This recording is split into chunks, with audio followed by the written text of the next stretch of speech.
may be seated.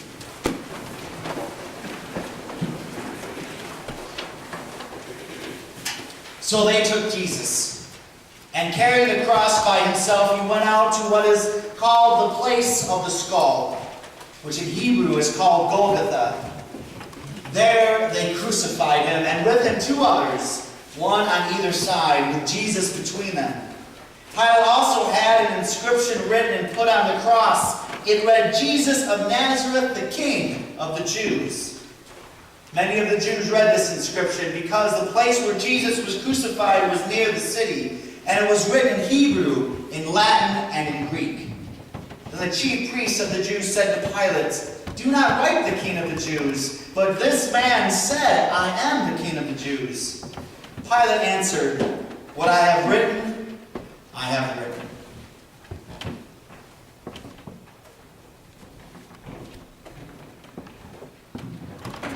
Jesus struggles with the weight. It presses down upon him. It feels like carrying a piano up 5 flights of stairs. The heaviness just crushes him, bends him at the back. Of course, the weight he is carrying is not 2 pieces of wood in the shape of a cross. No, Jesus is carrying my sin. He's carrying your sin. He's carrying the sin of the whole world. He is carrying it to only the place where it must go, that hill called Calvary. He is carrying it to a place so that it would be no more. He's carrying that sin, your sin, my sin, carrying that burden, your burden, my burden. It has become his burden.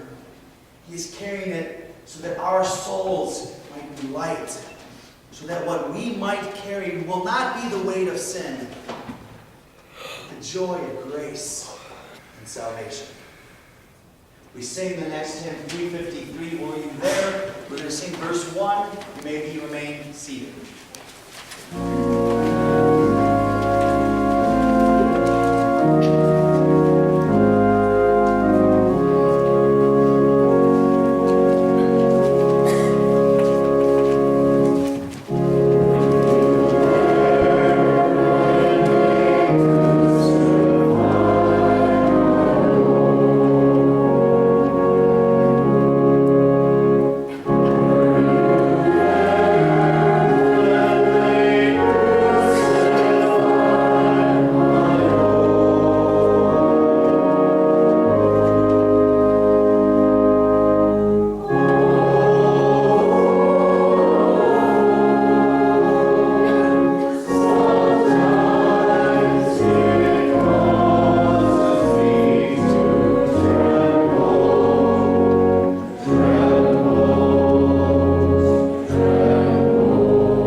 When the soldiers had crucified Jesus, they took his clothes and divided them into 4 parts, one for each soldier.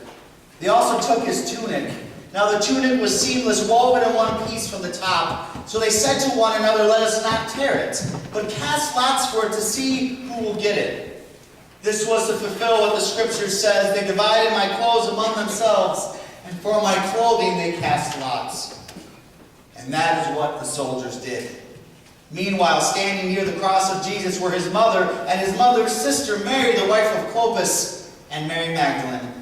When Jesus saw his mother and the disciple whom he loved standing beside her, he said to his mother, "Woman, here is your son." Then he said to the disciple, "Here is your mother." And from that hour the disciple took her into his own house. After this, when Jesus knew that all was now finished, he said, in order to fulfill the scriptures, "I am thirsty." A jar full of sour wine was standing there, so they put a sponge full of wine on a branch of hyssop and held it to his mouth. When Jesus had received the wine, he said, "It is finished." Then he bowed his head and gave up his spirit.